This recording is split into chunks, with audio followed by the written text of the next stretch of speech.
Welcome back to the show. My guest today is Rodger Carlyle. Rodger began his career in the Navy AVROC program and was unfortunately cut short with a medical issue, and he'll get into that later. But he went on to have a fascinating life, traveled throughout the world in the oil business, in the business of politics, and we can call it that, and is a writer and author of both fiction and nonfiction, and of the new book, Shadow Game. Rodger, thanks so much for coming on the show, man. Really appreciate it, Nick. All right. Like I said, fascinating life, been all over the place, and definitely want to get into all that. But first, very quickly, a little bit about where you're from and why did you want to go in the Navy originally? Well, I'm originally from the state of Washington, but ended up, my folks were divorced when I was very young, ended up with a single mom, and lived in Arizona. And my mom had horrendous, made terrible choices in men in her life, and it ended up being a very nasty environment to live in. And one of my sanctuaries was to crawl into the room of the little house that we rented and build model airplanes. And my favorite, the one that hung right over the top of my bunk, was old Corsair, Navy Corsair. And there was a time when, I would do whatever I had to do. I always worked, from the time I was 10 years old, delivering flyers for grocery stores and so forth. And one of my passions was building airplanes. And at one point, I probably had 30 hanging in my room. And the ones that stuck out were all Navy. And my dad was ex-Navy. So it just made a lot of sense. I knew I wanted to fly, and if I wanted to fly, heck, anybody can fly off, 10,000 feet. So, if you're going to be really good, you got to learn how to fly off the short stuff. And by the way, that's been really helpful flying in Alaska. It was learning how to get on and off gravel bars and so forth. Gotcha. Yeah, well, as an '80s kid, man, my brother and I remember before and after experience of going in to see Top Gun in the theater. Speaking of naval aviators, and after that, my brother and I came out convinced that we were going to be Maverick and Goose after that as well. So I know the lure of that, Yeah, and once it gets in your blood, it just stays there until somebody kicks it out. That's right. Okay, so that was I wouldn't say escape, but a kind of a dream, and it also provided an escape for you. Talk us through that program, because you got to college, the AVROC, which is similar to the PLC program that the Marine Corps has, where between your sophomore, junior, and senior year, kind of like that. Can you take us through that, and then what happened with the medical thing eventually? Yeah, the program is really a 2-year college program. Between sophomore and junior years, you go in for a summer camp. You go through your medicals and do all your prep, and you actually begin training. And then you go back to school. The Navy doesn't pay you anything to go back, but they give you an opportunity to come back the following summer. And of course, the schools, the Navy flight training was all in Pensacola. And the second year you come back, you go through a second summer camp, and then you're actually commissioned. And depending on where you are in your education, you can either start flight training immediately, or you go back to school until they open up a slot for you in flight training. And I unfortunately got into training actually only for a few months. And I've always had chronic acute sinus problems, and ended up doing some snorkeling, and somehow developed a terrible nosebleed, and they couldn't stop a nosebleed. And it bled off and on for days and days and days. And I just got a tap on the shoulder one day and said, "Hey, you need to go chat with this Navy captain." And he looked at me and he said, "Is there anything else you want to do in the Navy? Because you're not going to fly." And I said, "Sure, I'd like to, but I'd really like to get back on flight status." I mean, I had completely disclosed chronic sinus problems when I went in.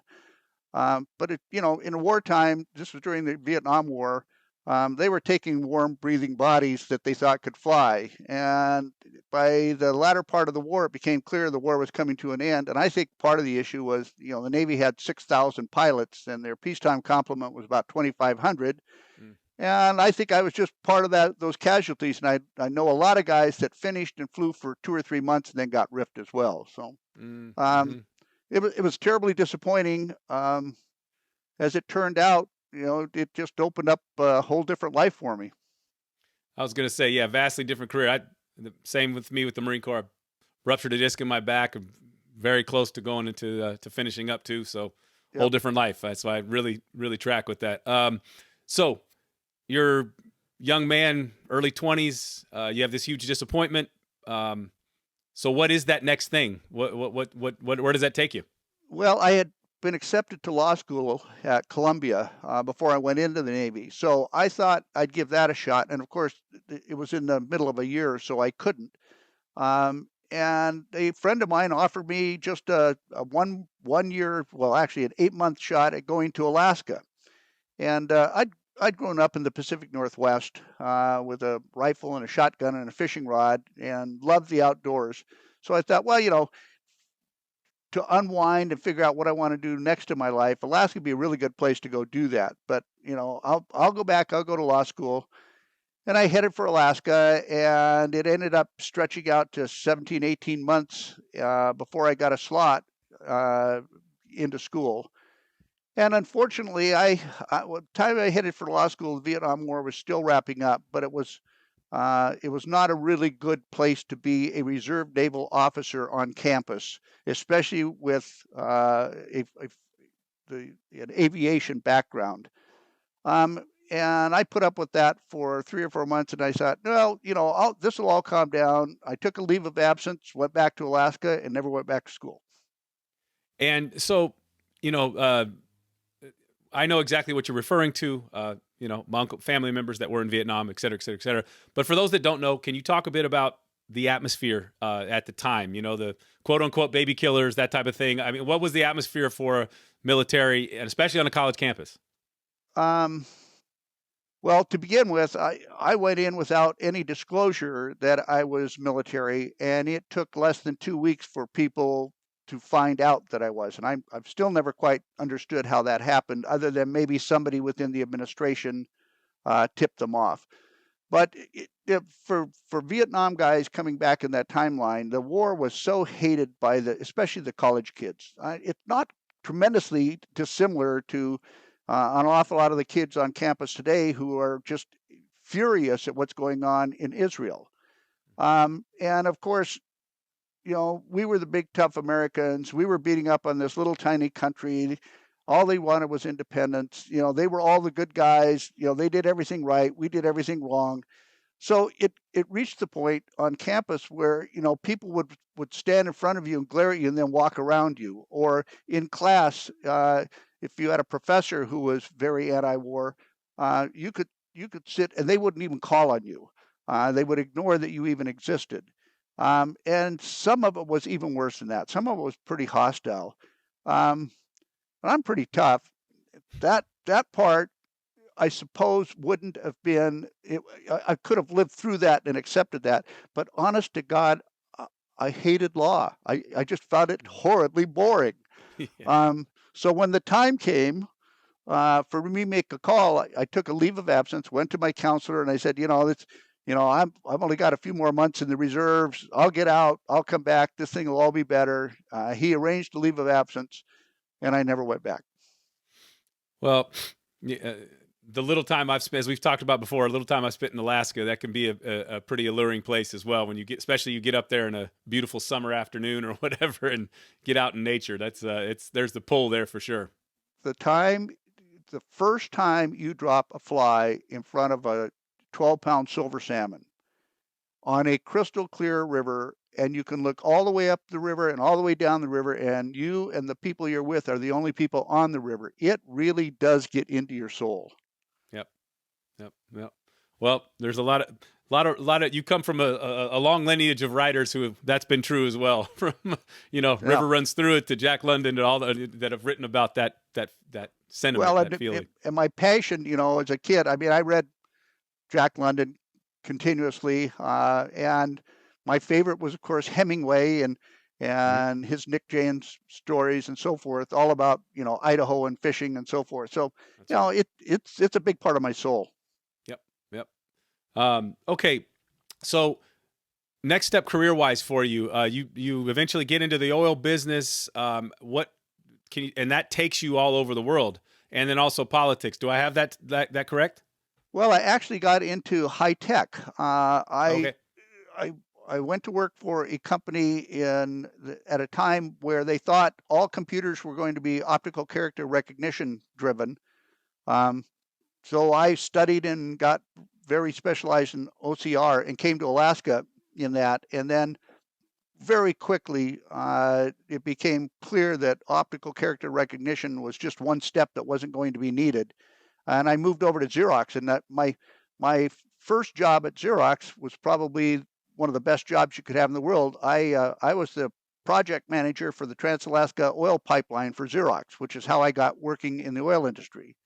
Okay. And that it took 4.6 billion copies to build the pipeline, and I got paid a tiny fraction of a cent probably on every one of those. But when you're talking billions, you can make pretty good money. That's right. And I was lucky enough to realize that I was very fortunate instead of really good, and began to bear down and study business because it's not what I had envisioned spending my life doing. And went ahead and focused on that, and eventually got into building my own companies. And that's when I got seriously working with the oil industry and the telecom industry. I built private communication networks for the oil industry in Alaska, in Latin America. My company built a number of them in Russia, which is how I got involved in the Soviet late era of the Soviet Union, the early part of Russia after the breakup of the Soviet Union. And we would go in and figure out how they could communicate with their home offices, whether they be in Saudi Arabia or Canada or the United States. And of course, one of the rules for them was the Russians were monitoring everything they did. So we tried to build networks that the Russians couldn't get into. And it made us a subject of interest to the Russian authorities, but they were so screwed up at that time after the collapse of the Soviet Union that they harassed from time to time, but it was never really. I never felt any fear of my life. Right. Although I Right. did have a driver when I was in Moscow who was a former GRU colonel or a major, and I paid him more as my driver than he ever made in the Russian army. So Oh gosh. Well, and so yeah, take to that because I saw you were at obviously clearly at a very interesting pivotal moment in history in Russia. So this is Boris Yeltsin time, I would imagine, and yes. so can you talk just a bit anything that comes to mind, funny, weird, idiosyncratic, anything like that that comes to mind about Russia in that time? Well, the two or three things. First, um, one of the things that an awful lot of people, especially guys in America, have thought of is that there was a time period there where the Russian women were considered to be the most beautiful in the world. And I got two great stories about that. I was single. I was a single dad for a long time, and I dated a couple of Russian women who were just charming people. Two of them had very interesting observations, different from two different people. One was that Russian women aren't especially beautiful, but their appearance is one of the few things that the state didn't control and didn't have any interest in. So they would focus very hard on grooming, so that their appearance was something that was all theirs and nobody could interfere with it. And you could get on an airplane in Russia and walk down the aisle, and you could pick out the Russian women versus all the women from the West, because the Russian women would have skirts and sweaters, and their makeup was perfect, their hair was perfect, and the American and the Canadian, the English women and the French were wearing sweatshirts. Yep. Um, Yep. so that was one thing. Then the second thing that I've always gotten a charge out of is I had a Russian girlfriend who I really liked. She wasn't going to leave Russia. I wasn't going to move there. So that wasn't going anywhere. But she made a remarkable observation one time in the United States. And that was she could not figure out why American women were so focused on trying to achieve equality, why were they willing to give up complete superiority for mere equality? She never understood that. I've never heard it put that way. That is funny. That's really and actually quite perceptive and interesting. Yep. Really good. Yeah. Okay, so since we're on that topic, I'm always, as we've discussed before, I'm a political geek. I'm curious. You've have a lot more experience in that area. As you see, did you see Did you see Putin, the rise of Putin at that time? Are you still going over that time? And what do you think about what we see now? No, I did not see the rise of Putin. I truly believe that Russia was on its way into only the second moments of democratic rule that they'd ever seen in that country. And the first moments were right after the Russian Revolution. And, yep. As you know, Nick, I like to write historical fiction. And one of the areas that I'm fascinated by was Americans' involvement in the Russian Revolution. And a lot of people don't know American bankers actually bankrolled the Russian Revolution. And the assumption was that the new party that came to power was going to authorize America to go in and build mines and harvest the resources and so forth, and that the funding that would come from that would help them build their society. And the very first thing that the Russians did was betrayed the U.S. by backing out of World War I, just as America was taking over the majority of fighting on the Western Front. But that I saw an opportunity. The people were passionate about taking back control themselves for the first couple of years, but the economy was so bad. And one other thing that I noticed, if in the companies that I worked with, if I wanted to really get something done, I would go down about 3 levels of management, and there was always a woman sitting in that chair. And that's where things got done, because so many of the men were so depressed by what was going on in their country. They drank way too much. They drank all the time. And one of the great joys they had was taking guests like myself out and getting us splashed. And I learned how not to do that. But there was a timeline where the men walked around looking at their shoes all the time. And that worried me. And I, honest to God, think that was the beginning of the rise of Putin, because he came along and said, we need to be proud again. And the only way to be proud again is to go back and be a world power again. And the only way to become a world power again is go back to where we were instead of where we're headed, because we don't know where we're headed. Right. So, well, yeah, and Putin's been very clear about exactly what he wants from the beginning. So it's interesting. Yep. But those are interesting observations. It kind of puts me in mind of my stepdad's. My stepdad was born in 1924, and his descriptions of the Depression a bit when he was really young. Yeah.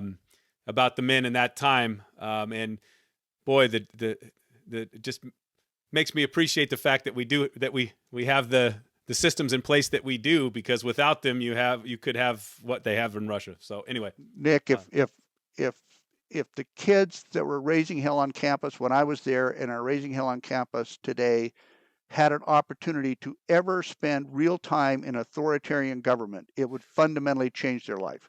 And amen. For you, those of us who have traveled, whether it's the Middle East or Eastern Bloc or parts of Asia, you keep your mouth shut, you do your job, you make as many friends as you can, and you get on an airplane, and when you get home, the first thing you want is a hamburger, a cheeseburger, and just to realize that you could go order a hamburger and a cheeseburger or a chocolate shake. You have no idea how much I track with that sentiment, man. I would come back from all over Southeast Asia, North Africa, India, places, and then in the Eastern Bloc where I traveled, former Eastern Bloc where I traveled, and to try to convey that to some of the kids that I later coached in basketball or whatever, and they just don't have. That's why I always encourage travel. Go see something that is totally different, because go someplace where you're going to be uncomfortable, because you learn when you're uncomfortable. It's like, you learn from your mistakes. The things you do really well, you don't study. That's right. The things that you do really poorly, you study. 100%. Could not agree more. Yep. Yeah, could not agree more.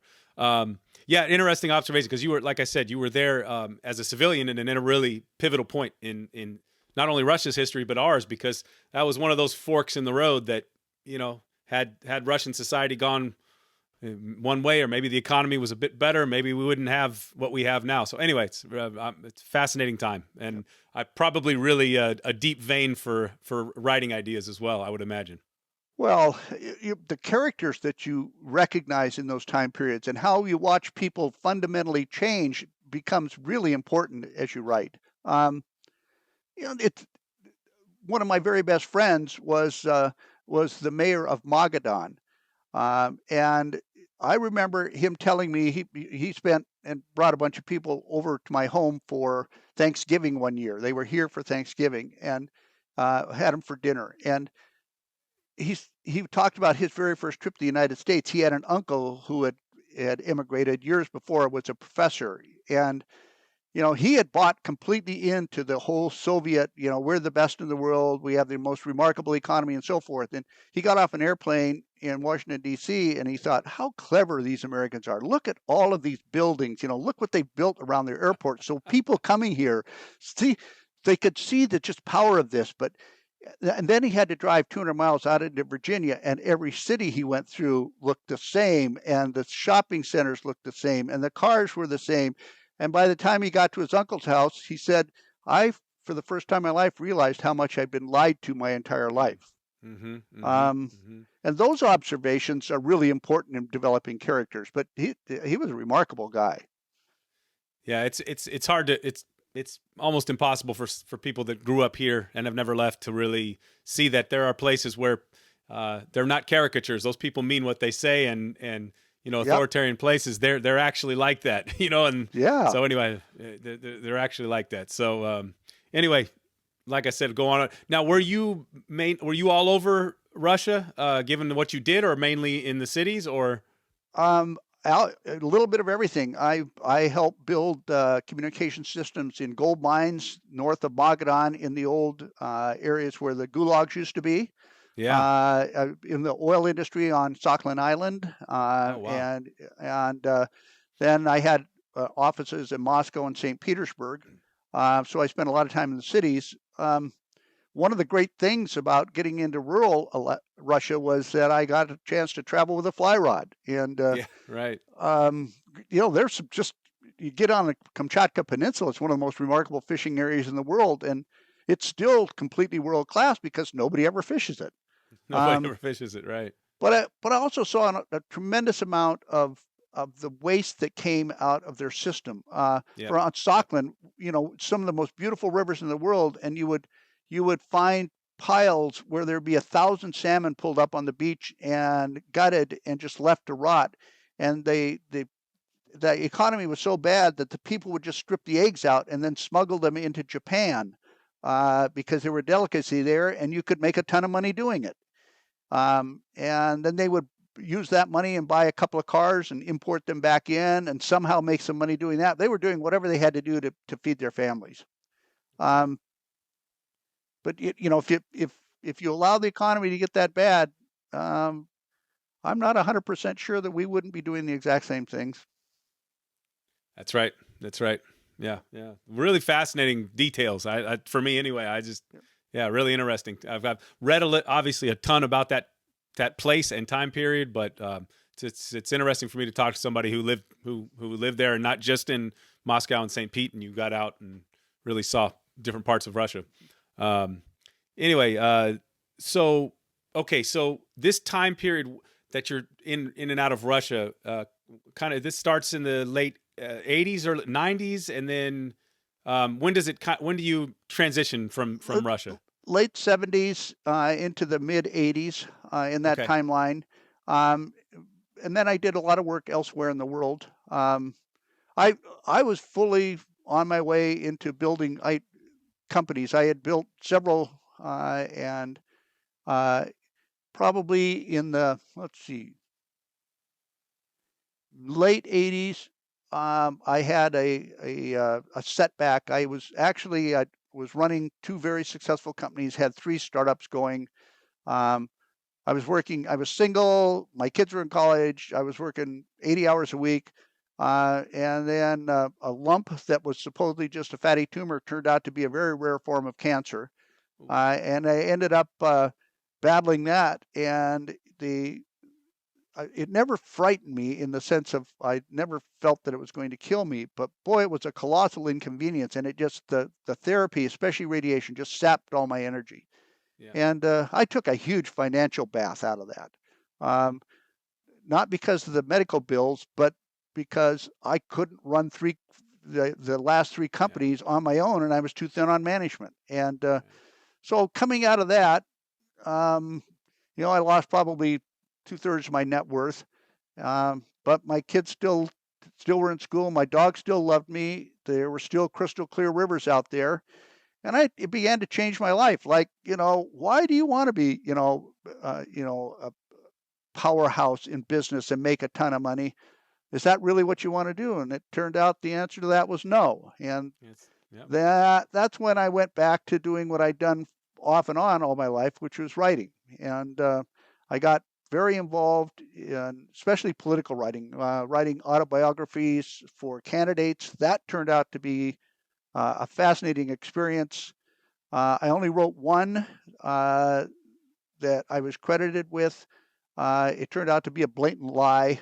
Um, and so after that, I only worked for campaign managers, and I would write for them and let them supply me the information, and I would write it and hand it back to them.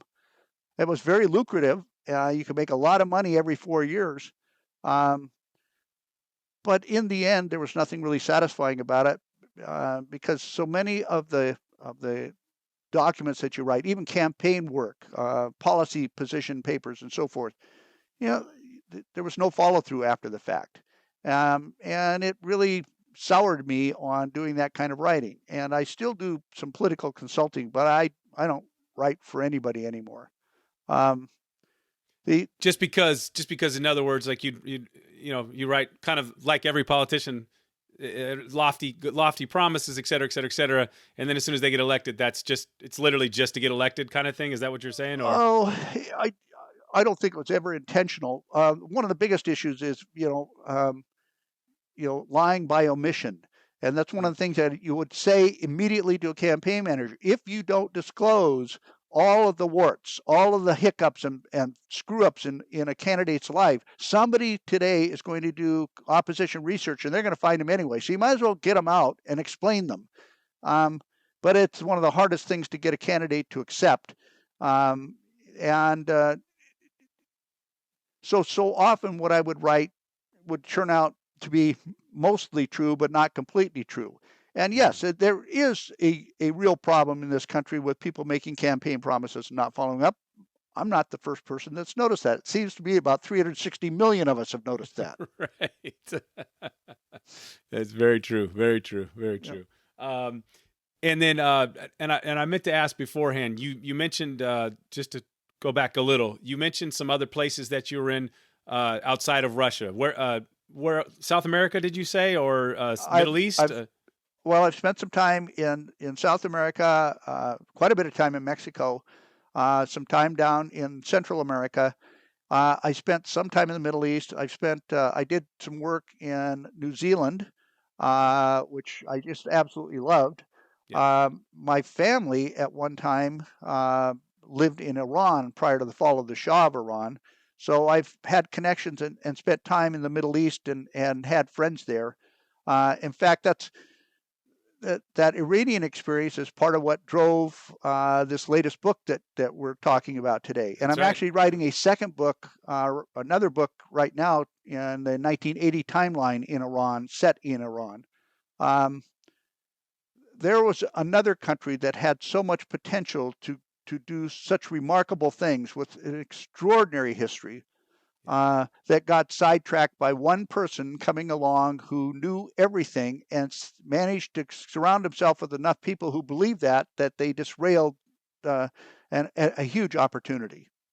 Yeah. I was just going to say, talk about another pivotal point in history. I mean, that Yep, that 79 and that time frame. yep. It's you don't know if you don't know what you don't know if you're living through something like that now. But that's certainly huge ramifications for guys that I was going to go that ended up going through the officer candidate school and get into Iraq, and they were dealing with the spillover 25 years later from Iran, getting in and attacking them in Iraq through the Shia militias. So And that just continues to have spillover effects into now in Israel.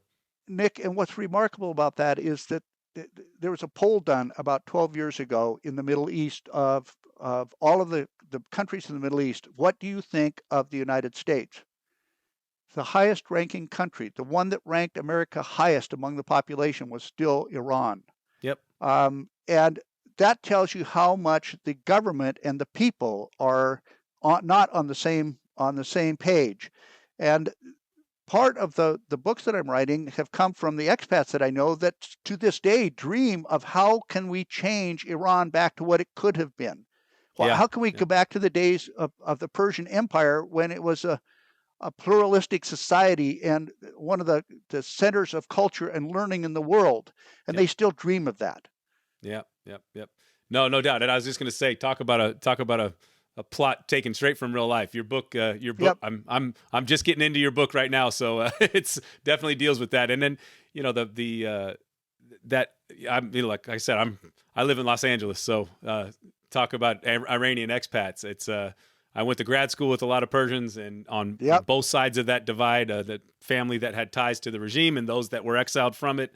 As a matter of fact, two people I went to grad school with left and went home to Christmas break in England, where I was at grad school, and they never came back. And I found out later they were in jail. So academics for being academics, you know what I mean, and not with the regime. So I've had friends in Russia end up in jail, and friends in Iran end up in jail.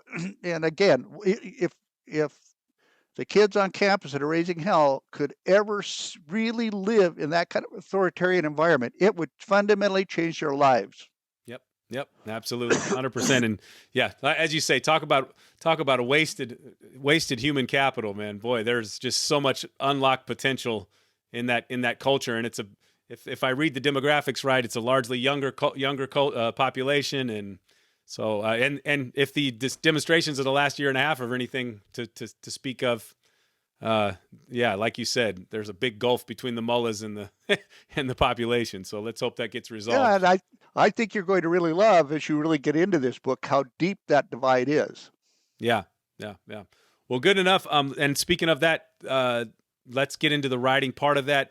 You have a couple of nonfiction, but you've mostly focused on fiction. I think you have two nonfiction titles, if I remember that correctly. But you also mostly you've gotten into this to a couple of different veins. Team Walker, you have another character. So talk a bit about that and how that started, and how we get up to your newest book.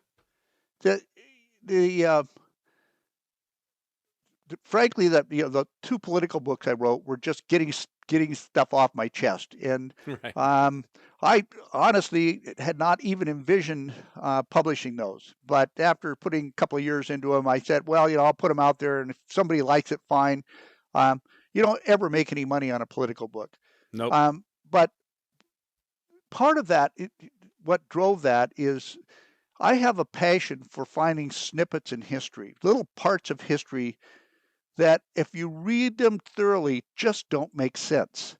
And then starting to try and do some research and find out what really happened, not what the history books say, because the history books are always written by the powerful. And especially when they screw up, they get deeply involved in making sure the history says what they want. And so often it turns out that that's not really what was going on at that time. For example, I did a book called Two Civil Wars. That's historical fiction. It's written around something that I would have never known without spending a lot of time traveling. As I mentioned, I'm on my way back down to Mexico in a couple of weeks. I spend lots of time down there. But one of the passions that I have is roaming through their archives and their museums and libraries. And, at the same time that the U.S. Civil War was going on, the war between the states, there was a civil war much more bloody going on in Mexico between the Juaristas and Maximilian. The aristocracy of Mexico and the peasants is the way it was framed.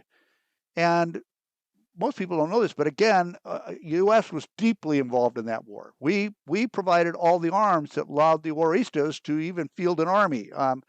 Every time we would seize an arsenal, Confederate arsenal in the South, we would take all those arms, move them through Texas, and put them across the border, and just leave them there for the Juaristas.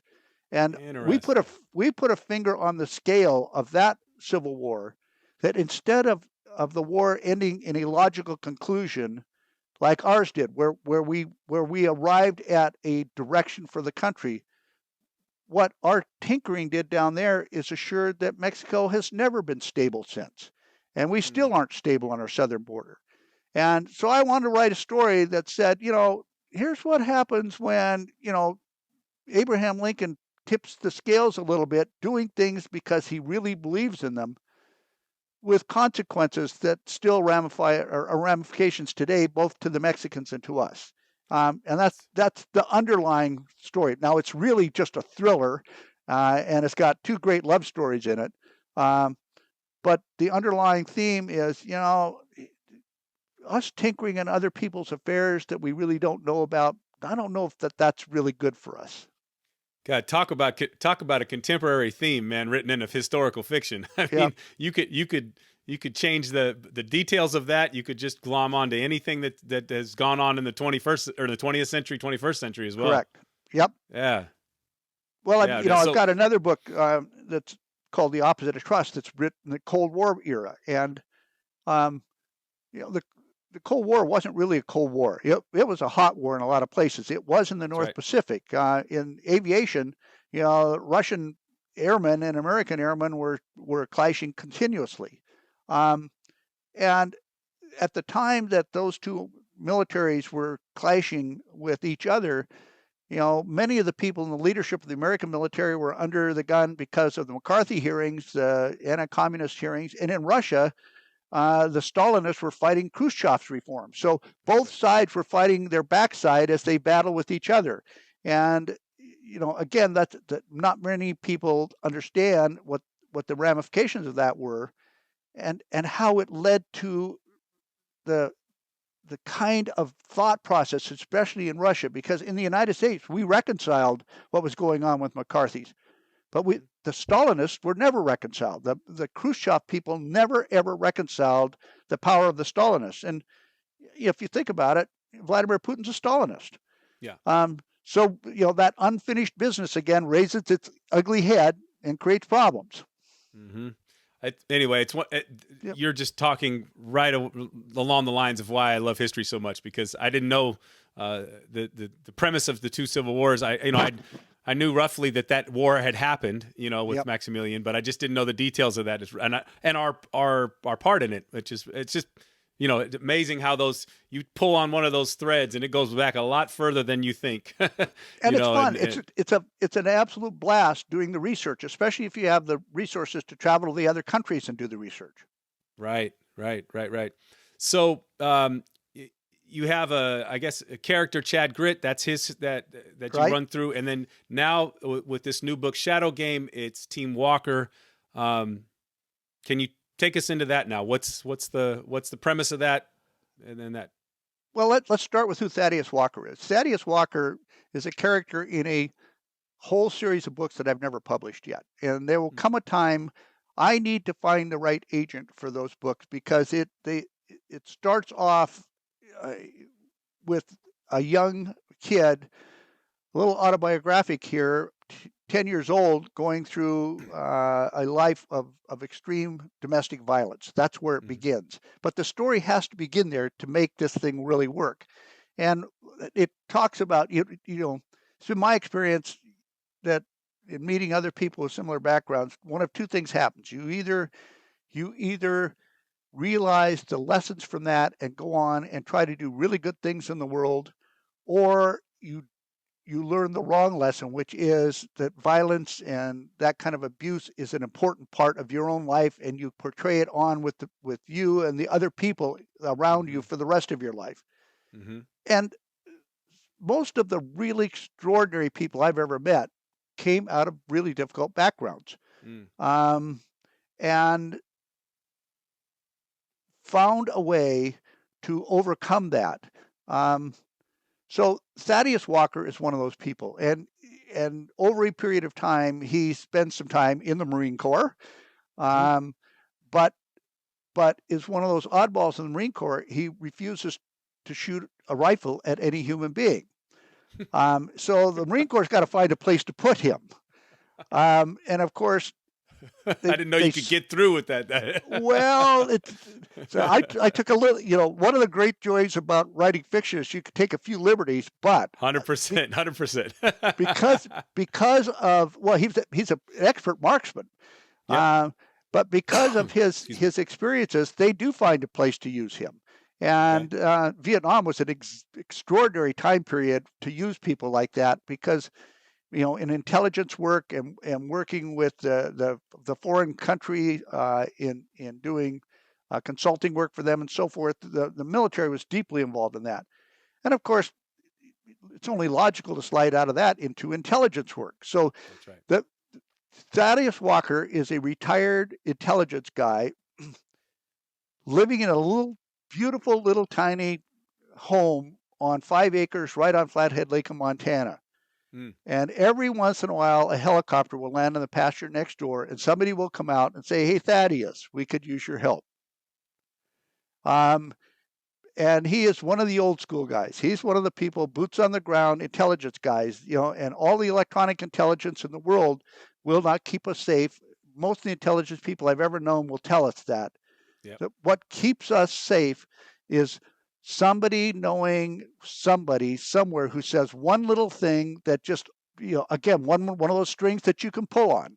Yep. And of course, the old pros are the best at finding those strings. So when the country has a problem, this old guy who loves nothing more than rowing a boat with his dog in the back around Flathead Lake ends up being called back in. Now, he doesn't go back in the field, but he puts together teams of really misfits, just people that you would never see together in a team formed by any group in the United States, certainly not in the military. But each of them has a little bit of expertise, and together they start pulling strings, and that's the foundation of Team Walker. Gotcha. Okay. And so you have this new book. It's like I said, I'm quarter of a way through right now, so I've got the gist of what it's about, but centers on some Iranians and like you referenced earlier. What is are you gonna? Is just kind of like you could kind of go on and on with this series? Do you have another series in mind with a different set of characters? What is your focus now? Well, Team Walker, right now I've outlined uh, for a total of 7 books in that series. But I was asking another podcast a couple of weeks ago, how do you outline? And I work from a 1-page outline. Okay. Here, this is the basic story. This is the background. Here are the key characters, and here are the specific incidents that I'm going to write. And I used to work, when I first started writing, I worked from a very comprehensive, deeply researched, actually a binder on each book. And what I found was that the character, when you put a character on paper and it's a fictional character, you grow along with them. And you know what? Those characters didn't do what I said they were going to do in the beginning. Their head was different. They went different directions. When they would faced with a problem, they wouldn't do what I thought they were going to do in the beginning. And what they were going to do was way better than what I had originally outlined for them to do. So letting the characters grow on the paper has been really important. So like I said, I mean, I've got 7 of the Team Walker books outlined. The second one is out. Third one is underway. It's about one a year of that series will come out. Good. Okay, and I always ask. I'm always curious about any writers. You mentioned Jack London and Hemingway being formative experiences, influences in your formative years. What do you read for pleasure, and who do you draw inspiration and influence from now? Well, everybody. I mean, I read everything from Kirsten Hanna to all of the, I have met and know most of the people, for example, that are writing the current Tom Clancy books. All are being ghost written now. Yep. Mark Cameron, who's written a number of them, lives here in Alaska. He's a good friend. I read all of those works. My original passion in thrillers was Clive Cussler. I love his work. Mm-hmm. The early Clive Cussler work I thought was incredible. I don't know that the ghostwriters are nearly as good as Clive Cussler was. But I mean, I love reading Kirsten Hanna's books, and I read about 3 books a week. Oh wow, okay. So it's part of my research, and I've developed an ability to read a book very quickly. But I'll spend 2 hours a night reading. Mm-hmm. I mean, I really, Nick, I don't even know how to give you a favorite. I mean, Bob Dugani, I love he does a great job with police work and detective series. I mean, I can't. You Terrence could go on. McCauley, No, it's a yeah.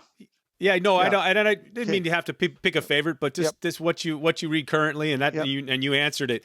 And do you, from a writing perspective, is for lack of a better phrase, do you know, now that you know how the sausage is made, do you read it differently? Do you read these contemporary works differently? Unless somebody asks me to read an advanced reader copy, I read the books just to enjoy the books. That's good. Now, if somebody asks me to comment on a book before it's going to be published, then I will put my editor's cap on and get into the comments. But no, they write it for me to enjoy, and I want to read it to enjoy it. Yep. It's always interesting to ask, because sometimes you can get so far into the weeds there in terms of your own craft. It becomes, I've talked to people where it becomes hard to enjoy others, and I think so yeah, it's just curious. Okay, so talk a bit Shadow Game now.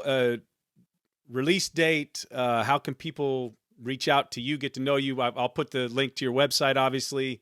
Anything else you want to plug and talk about? Well, let's talk about the Shadow Game just a little bit.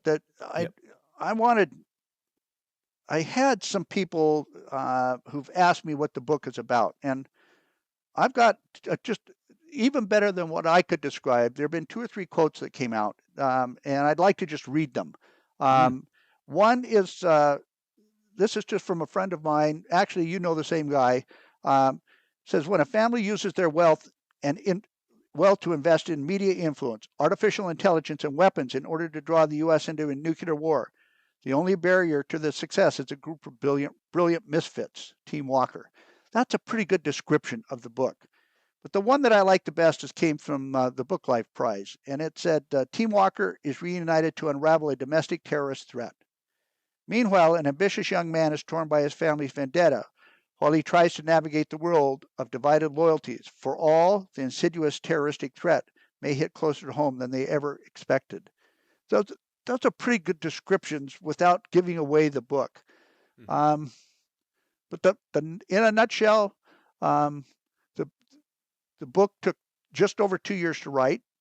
I'm a little antsy about it. As you know, Amazon now represents a huge portion of the sale in the market. When I brought out The Opposite of Trust, the Cold War book between the U.S. and Russia, that book was released the same day as Russia invaded Ukraine. And Amazon refused to publish the book because I was taking advantage of an unfortunate and terrible situation. Their editors had decided that somehow I had whipped out a book overnight describing the problems between the United States and Russia, and it took 3 months to work my way through that mess and get the book released. Well, this book on the U.S. and Iran in conflict, but through a third party, releases on the 14th of November. And that's only a week away, and God only knows what's going to happen between the U.S. and Iran in the next 7 days. You have the fortune or misfortune of being prophetic and perceptive in your topics, Rodger. Well, I was going to say, because you know what, you should have told those Amazon people that if you had known this, Putin sure fooled a lot in our intelligence community, because there was a lot of people who didn't see that scene coming. So you had not foreknowledge of this, obviously. Actually, Nick, I don't know that you could tell those Amazon people anything. You just listen and you find a way to work around them. But yeah, I'm a little antsy about the timeline on this. But